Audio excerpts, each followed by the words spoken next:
As a brief refresher, most people tend to know what network sniffing is. It's this idea of actually watching what's happening on the network, having some device, whether it's a computer or a hardware based, specifically designed device, something that watches what's happening on the network, all the data, all the packets, all the traffic going across the network, capturing all of that data, capturing all of the traffic that's going around, and using it for usually statistical analysis, understanding how much traffic is going across a network. What kind of traffic? Do I see a lot of voice over IP? Do I see a lot of video traffic going on? What's the percentage of web browsing or Farmville playing versus YouTube video versus legitimate network traffic, email, and so forth? And also understanding the conversations, which systems are talking to other systems.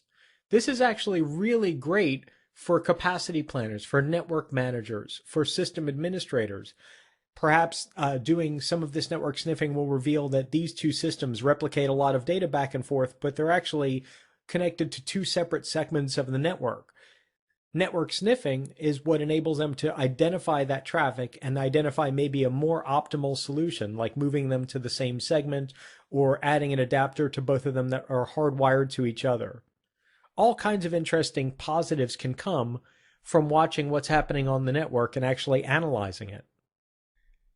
There's a number of benefits to network sniffing, certainly a lot of benefits to typical network administrators or legitimate network administrators, but also to ethical hackers. And in fact, if you look at some of these that I've got listed here, you can see that a lot of these can be used for two different things. They can be used as an attack technique or a footprinting technique, or they can actually also be used for legitimate network administration. So identifying software and services in use, mapping out the network and so forth, those have both angles of use. All great stuff. But I think the most important part is that network sniffing is done passively, almost always undetected.